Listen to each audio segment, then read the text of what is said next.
Hi, my name is Haley Danowski, and today I'm going to be talking about anomia in patients with traumatic brain injury.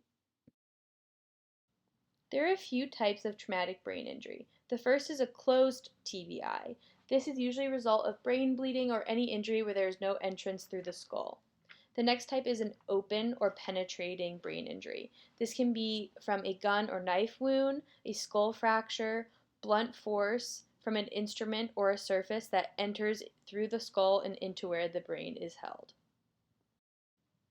Secondary damages are features that follow the initial injury that can further the impact on a patient's life. This includes hemorrhaging, swelling of the brain, increased intracranial pressure, seizures, changes in neurotransmitters, and can be life-threatening. Survival of the individual is dependent on the initial injury, so how severe their initial injury is, and then is reinforced by the severity of secondary damages. For example, excessive hemorrhaging and swelling can still be life-threatening even if it's not a result of the first part of the injury. I will discuss how rehabilitation looks a little bit later on in this presentation, but just know that the most intensive rehabilitation usually occurs directly after the injury and slowly wavers off to intermittent or varying types of cognitive support and rehabilitation. Anomia is the disturbance in the ability to name objects and find words. Many patients with anomic aphasia use circumlocution to help describe the words that they are looking for. This can include describing what an object might be used for, what it looks like, or where you may find it. Even if a communication partner asks, "Are you trying to explain X or Y?" the patient may have low confidence in confirming this word. Even if the word is provided for them, they may not recognize that this word is the word that they were searching for. These patients also usually have normal fluency and comprehension and can reply appropriately to conversation partners. Causes of anomic aphasia in traumatic brain injury patients is thought of and accepted as being result of damage to the angular gyrus. This is an area of the brain that's located between the parietal and temporal lobes as located in this diagram. In Larry Bull's study, he found that patients of traumatic brain injury were more likely to make phonemic mistakes in multisyllabic or phonetically complex words. These might look like longer words or words with more letters or syllables that are harder to recall for these patients. He also found that patients of traumatic brain injury were more likely to make mistakes with visual stimuli than patients of stroke. So, when shown an object, they found more difficulty in naming the object than with patients who had a stroke. An example of anomia in patients with traumatic brain injury can look like this. If you visually stimulate a patient by showing them an orange, as seen in this image, they may be able to use circumlocution to describe that it's a fruit, it can be found in the kitchen, the shape of it is a ball, and they may even be able to say that the color is orange without being able to name this object as an orange.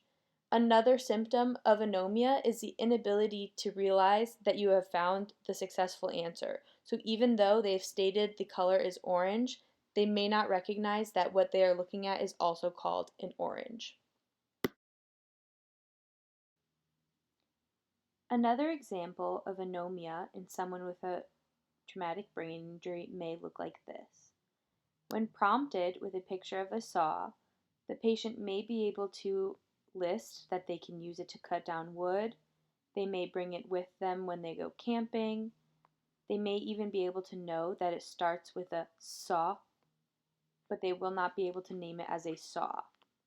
When prompted by using saw as the past tense of see by a therapist, they may agree that they have seen one before, they saw one yesterday, but they will not be able to realize that the therapist just produced the word that they are looking for.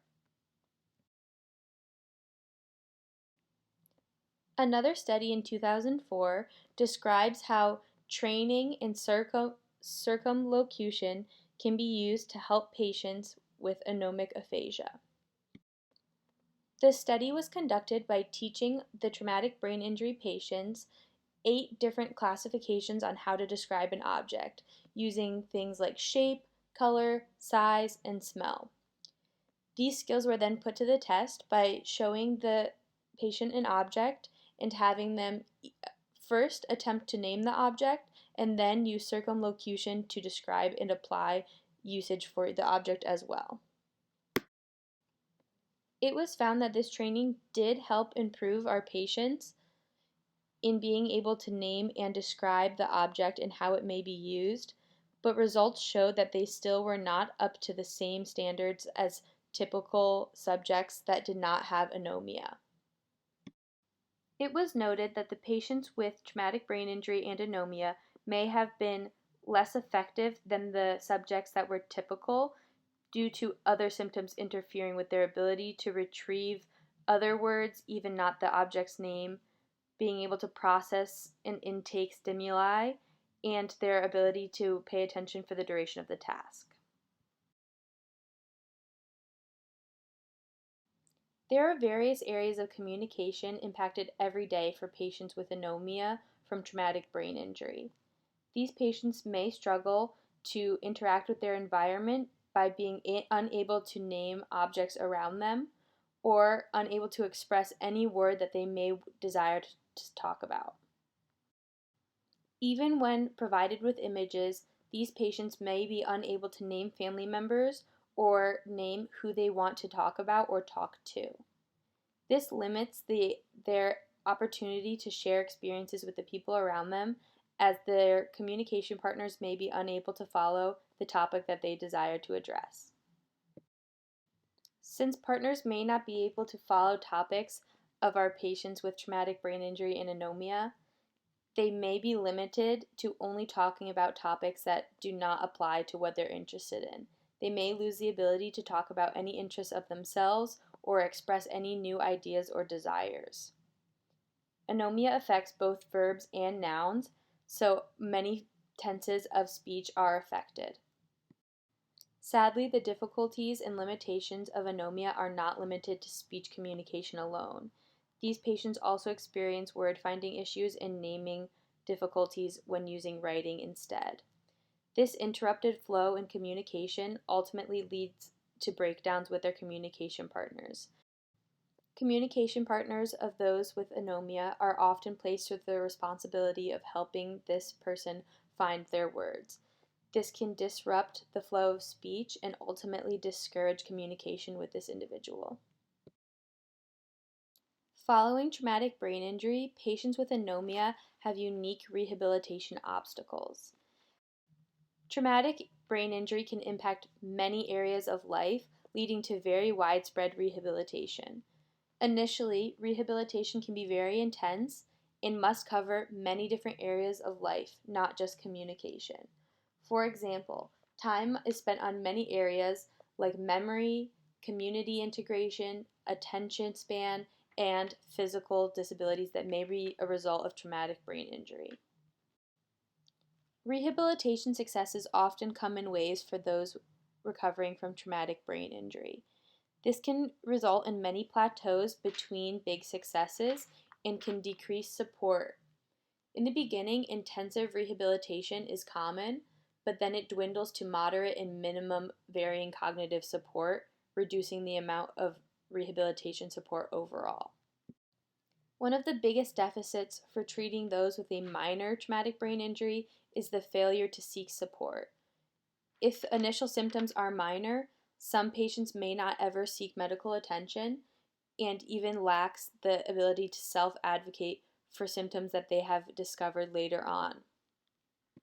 In many traumatic brain injuries, communication deficits and cognitive difficulties are out of proportion with what the injury initially looks like. So a non-dramatic, closed traumatic brain injury that may not result in many physical symptoms can still have extreme communication and cognitive difficulties, so it becomes an invisible disability for this patient.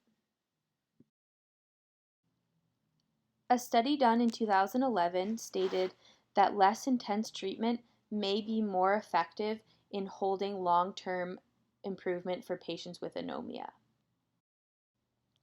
While there was no difference between successes immediately following intensive or non-intensive therapy sessions, over time, by the completion of the trial, it was shown that the less intensive therapy sessions showed better acquisition of the skills learned in therapy. Quality of life for specifically anomia following traumatic brain injury varies on severity, but always impacts quality of life to some degree. Patients with anomia often become dependent on their communication partners for filling in their blanks. While it may make life seem easier on the surface, the dependency on this communication partner overall decreases interaction and creativity in finding solutions for their anomia. Embarrassment and frustration for those with anomia can reduce their desire to interact with others. This may result in isolation as they have fewer partners they feel comfortable interacting with and communicating with on the daily. If patients with anomia choose to go for intensive or lengthy therapy times, they may suffer in returning to jobs or completing any hobbies that they may be interested in. Career difficulties are also unique for patients with anomia. They may find difficulty in expressing their thoughts, being taken seriously in their place of work, interacting with coworkers, and being able to even research their own topics online. One of the most heartbreaking parts of researching anomia for me was to read about how debilitating it can be in your career or workplace. Some of the suggestions I found through my research were exploiting your own hobbies to start a business. For example, if you love animals, you can easily be a pet sitter even if you have anomic aphasia. Another example would be someone who's great at crafts could work at a craft store teaching knitting lessons or sewing lessons, one that doesn't require too much communication and naming of objects, but rather can be taught by observations to their students. A few more ideas of work once you have anomic aphasia would be something in the fitness industry, like training people to run or lift weights, performing music or recording music, and other creative outlets. If you desire to make a difference for other people's lives even after you have anomic aphasia, you can volunteer at your various therapy centers and offer to run support groups for those with anomia. After researching anomia, I wondered if it had any application to audiology. I found that older patients with anomia who may have progressive sensory neural hearing loss, as is what is common in aging, may develop auditory deprivation. This can be due to the embarrassment of communicating with new partners due to their anomic aphasia. This fails to stimulate the auditory nerve and can lead to worsened hearing loss in those with the sensory neural hearing loss due to age. A patient's inability to express themselves due to anomia can result in a delay in getting resources that they may need for their hearing loss and inability to self-advocate for their hearing loss. If patients are unable to describe how they are feeling and how their equipment may be working if they are using any, they may be unable to modify the treatment and express to their audiologist what may need to change for better and more effective hearing. Ultimately, this decreased ability to hear can even further limit their communication partners and ultimately worsen their anomia. Anomia symptoms can lessen with practice and exposure to forced communication practice, and reducing their ability to hear will only limit a patient's ability to improve on their own anomia symptoms.